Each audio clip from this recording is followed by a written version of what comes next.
Hai semuanya, gimana kabar kalian? Semoga selalu dalam keadaan baik, teman-teman. Jadi, welcome back di segmen analisa kripto. Di video kali ini kita akan bahas beberapa token ya. Yang pertama kita akan bahas dulu dari tokennya apa ini? Yang di request udah AIPP atau koin katak. Bagaimana? Bagus nggak ke depannya? Itu ditanya oleh petani malam.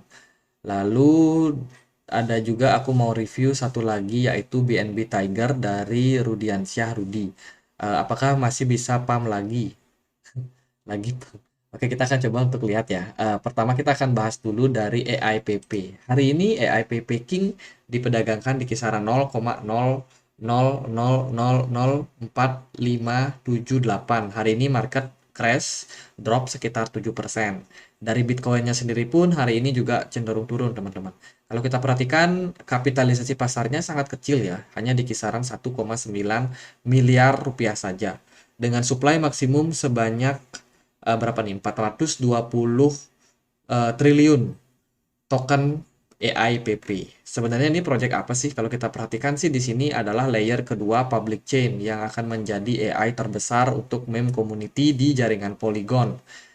Kita langsung lihat ke website resminya. Ini websitenya yaitu AIPP King. Ini merupakan project meme coin, teman-teman. Meme coin yang paling cepat dan juga paling murah. Itu sih mereka tulis. Kemudian bagaimana cara membelinya? Ini teman-teman bisa akses dengan membelinya di jaringan dari Matic atau bisa ke Uniswap atau bisa switch Matic dan juga AIPP-nya. Tapi kalau teman-teman melakukan switch itu akan dikenakan biaya pajak 1% supaya harga PP bisa terus naik gitu katanya. Tapi kenyataannya apakah beneran naik? Ya enggak juga sih teman-teman. Roadmap-nya dia so far banyak ngopi websitenya PP ya kalau nggak salah. Ini juga sama nih gambarnya kurang lebih sama, dan nggak banyak tulisan sih. Jadi kalau Bang siapa namanya Bang yang request tadi, petani malam, kalau request soal AIPP ini gimana menurut saya ya mereka copy paste aja sih soal soal roadmap ataupun website yang dipunyai oleh PP. Jadi nggak ada inisiatif bikin roadmap baru gitu atau bikin website yang baru gitu. Semuanya copy paste. Ya silahkan nilai sendiri teman-teman. Kalau dari komunitasnya mereka ya cukup rame, yang lihat juga cukup rame ya untuk sebuah meme coin yang cukup baru dan sekarang harganya ya kebetulan aja kena dump. Kalau kita perhatikan sih untuk exchange yang bisa memperdagangkan AIPP King itu masih cukup sedikit, dia ada di Uniswap aja. Jadi bisa dibilang 100% perdagangannya baru di Uniswap dan tentunya likuiditas akan menjadi masalah untuk token ini. Coba kita cek dia dari kepemilikan wallet. Kalau kita lihat dari bagian holder, ada satu wallet yang punya kepemilikan mayoritas sebesar 80% dari token ini. Ya, dia kepemilikan wallet paling besar ini sudah sempat distribusi barang, udah sempat jualan di 14 Mei, 15 Mei, tapi dia kembali melakukan akumulasi sampai sekarang. Kayaknya sih untuk memanipulasi harga. Apakah harganya bisa naik ke depannya? Ya tentunya bisa. Tergantung kalau ini si pemilik koin paling besar ini dia melakukan manipulasi terhadap market, ya bisa aja harga dari AI PP King kembali meroket. Tapi kalau mereka justru nggak melakukan itu, mereka justru melihat, wah ini sepi nih ya, nggak banyak yang beli, ya mungkin mereka hilang harapan, ya bisa jadi proyeknya juga ditinggalin. Jadi yang namanya meme token resikonya sangat tinggi. Kalau teman-teman masuk, paling nggak teman-teman harus tahu seberapa porsi yang kalian bisa terima kalau nanti rugi. Jadi jangan masukin semua dana kalian di meme token, teman-teman. Takutnya ya seperti ini, ada market crash, harganya cenderung down. Dan ya tidak ada yang bisa disalahkan kalau sudah hal tersebut terjadi, teman-teman. Jadi resikonya sangat-sangat tinggi. Karena sedikit exchange yang baru memperdagangkan, saya rasa untuk analisa teknikalnya akan sangat sulit buat dilakukan.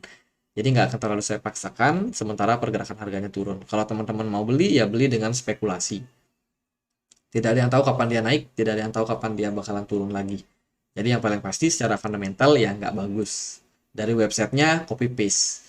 Kemudian tokenomiknya kalau kita perhatikan dari kepemilikan wallet juga mayoritas dipegang oleh 80% wallet ya, wallet ini. Jadi kita nggak tahu dia siapa, kita nggak tahu dia mau ngapain. Apakah bakalan di dark market atau justru dia malah melakukan akumulasi berikutnya. Itu aja. buat AIPP, semoga bisa bermanfaat. Sekarang kita langsung next ke BNB Tiger. BNB Tiger ini kita udah pernah bahas teman-teman. Harganya sangat micin dan hari ini dia udah drop sekitar 13%. Kalau kita lihat dari Twitter, mereka ini cukup aktif melakukan donasi katanya. Kita nggak tahu ini bener apa enggak. Apa mereka cuma mengambil foto, dipasang-pasang, kemudian dipost di sosial media. Kita juga nggak pernah tahu.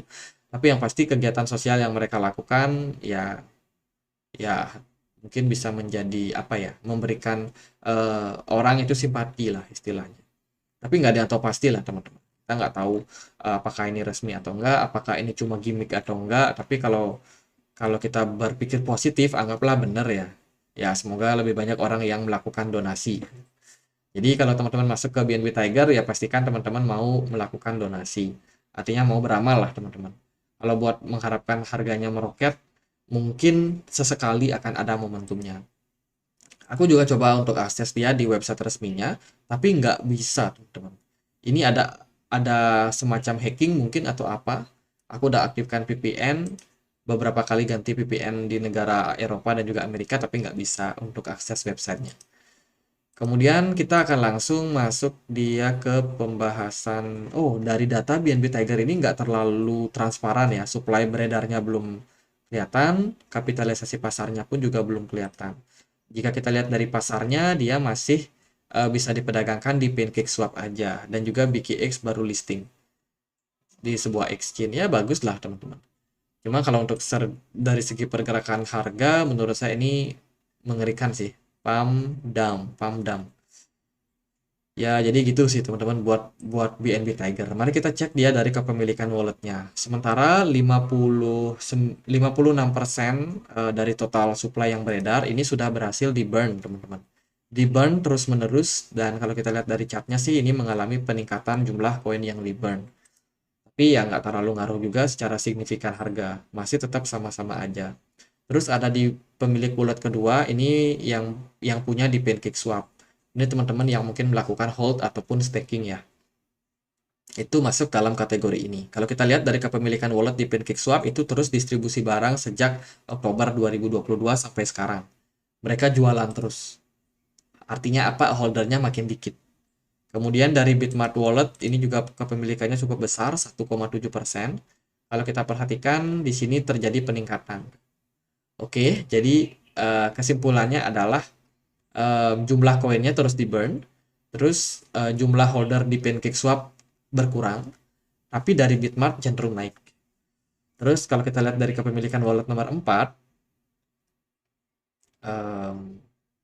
ya juga menguat teman-teman. Di sini ada potensi akumulasi terjadi. Jadi kalau kita melihat dari beberapa data ini, sepertinya sih untuk perdagangan daripada BNB Tiger perlu ditambah lagi.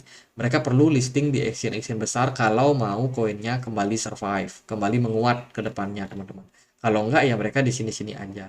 Jika kita perhatikan dari menu bagian volume itu paling banyak transaksinya di Februari kemarin dan sekarang udah sangat-sangat kecil lagi. Jadi gitu aja kalau buat teman-teman yang mau beli, mau spekulasi silakan teman-teman pikirkan sendiri berapa dana yang teman-teman ideal buat masuk. Aku sendiri nggak berani garansi apakah harganya bakalan naik atau nggak ke depannya. Tapi yang paling pasti adalah ini beresiko dan juga spekulasi sifatnya. Itu kalau teman-teman siap buat donasi, siap buat apa namanya sedekah lah istilahnya, ya silakan aja teman-teman mau masuk. Selalu Dior teman-teman. Kalau dari saya ya gitu aja. Melihat dari beberapa fakta di market, saya sudah spill juga koinnya sudah di burn beberapa kali, tapi harganya nggak terlalu ngaruh ya. Jadi bisa dibilang manipulasi itu sangat perlu dari beberapa wallet yang melakukannya. Kalau harganya ngepam, ya itu karena mereka, karena whales-nya teman-teman. Itu aja buat BNB Tiger, semoga bisa bermanfaat. Dan akhir kata saya Andre, makasih.